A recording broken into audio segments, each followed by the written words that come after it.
Elle ne t'a pas appelé, elle ne t'a pas écrit. Et pourtant, quelque chose en toi te dit qu'elle pense encore à toi.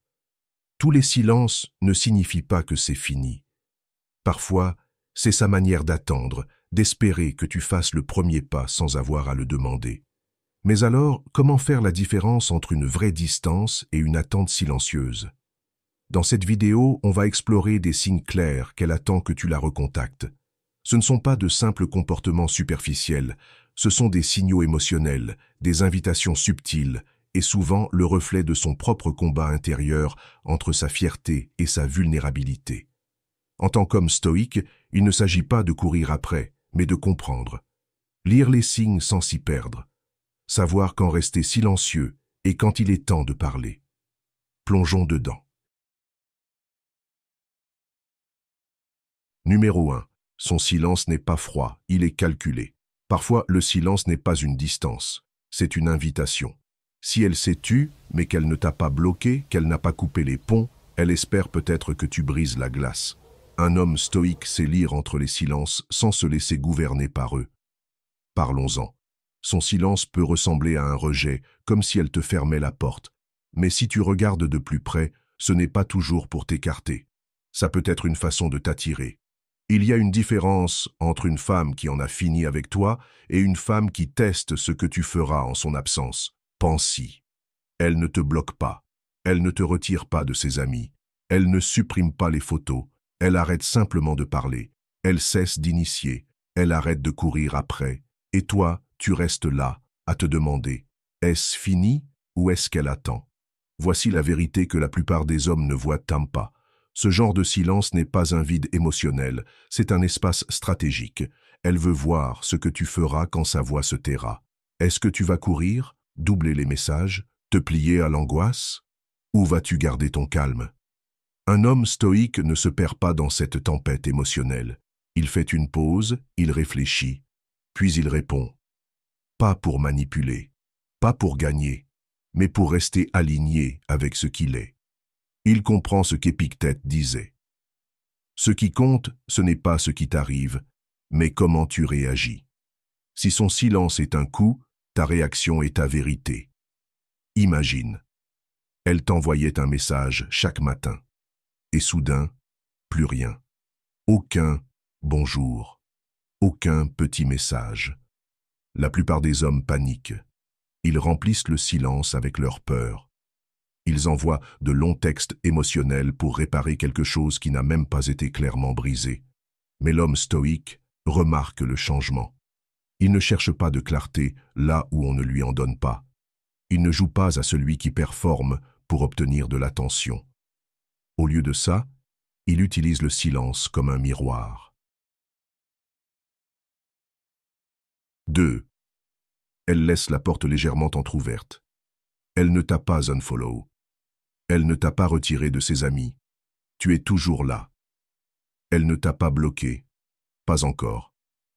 Elle attend peut-être que tu franchisses cette porte digitale qu'elle a délibérément laissée déverrouillée.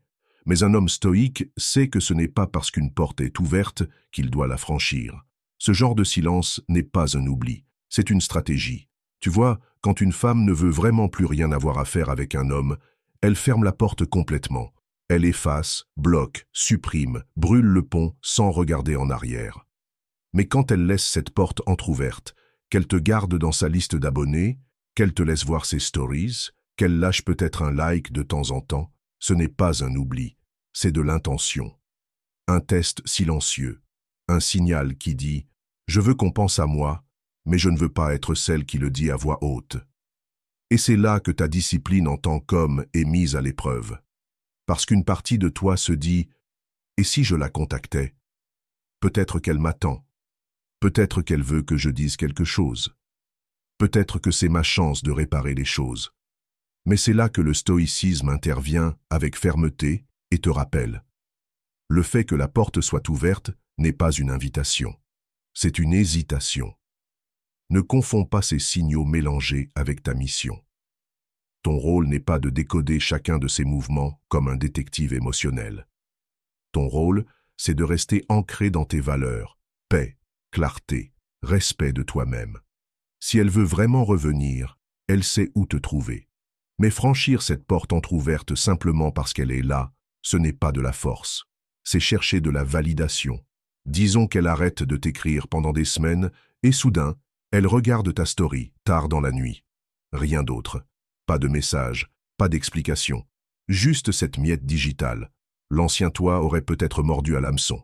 Un petit « Hey, comment tu vas ?» ou une réaction à sa publication juste pour raviver un peu l'énergie. Mais l'homme que tu es en train de devenir, celui qui est centré, discipliné émotionnellement, il ressent ce tiraillement dans sa poitrine et il le laisse passer. Numéro 3.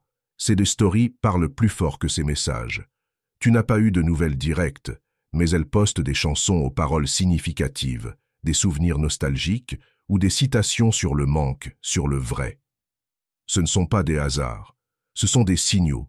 Un homme stoïque écoute, avec détachement, pas avec désespoir. Pense-y, si elle voulait vraiment le silence, elle ne construirait pas une trace digitale aussi émotionnelle.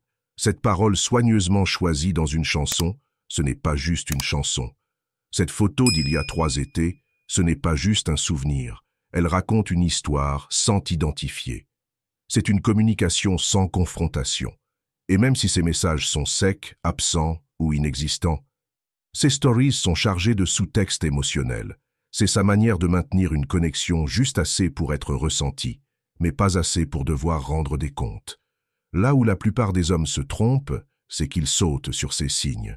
Ils répondent à une story, surinterprètent une chanson, écrivent un message pour répondre à un non-dit.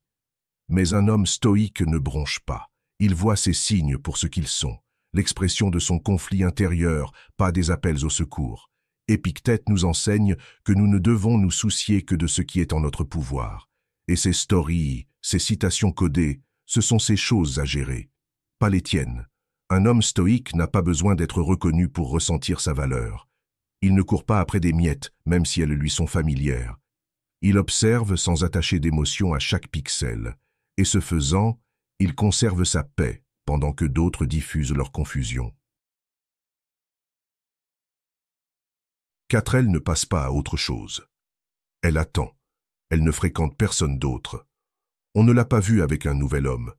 Et même si elle fait semblant de se concentrer sur elle-même, l'espace qu'elle a laissé pourrait bien être pour toi. Tu vois les signes, aucun nouvel intérêt amoureux, aucune déclaration publique d'un nouveau départ, aucune énergie qui indique clairement qu'elle a refermé le chapitre. Parfois, le silence n'est pas un vide, c'est une attente. Et quand une femme attend, cela ne se voit pas toujours. En surface, elle peut donner l'impression d'avoir repris le contrôle de sa vie. Mais en secret, elle garde encore cette porte entr'ouverte juste assez. Peut-être répond-elle encore à tes stories avec des blagues privées. Peut-être garde-t-elle les amis comme un proche, juste assez pour capter des nouvelles de toi. Ou peut-être évite-t-elle certains lieux, certains postes, certaines choses qui vous appartenaient à deux. Sa vie ne progresse pas vraiment, parce qu'émotionnellement, elle est figée à l'instant où tu es parti. Mais c'est là que la mentalité stoïque fait toute la différence. L'homme stoïque ne confond pas attente et valeur. Il ne suppose pas que parce qu'elle est encore liée à lui, il doit revenir. Il comprend que la véritable connexion doit reposer sur des valeurs, pas sur la nostalgie. Dans ses méditations, Marc Aurèle disait « Ce qui fait obstacle devient le chemin ». Et parfois, cette pause émotionnelle n'est pas un signal pour revenir sur ses pas, mais un panneau qui te dit de continuer d'avancer. À moins que cette relation ne s'aligne avec ta croissance, ta paix et ton identité la plus profonde, tu ne dois pas revenir. Oui, elle attend peut-être, mais cela ne veut pas dire qu'elle est prête. Et surtout, cela ne signifie pas que tu lui dois quelque chose, ni que tu dois redevenir une version de toi que tu as déjà dépassée.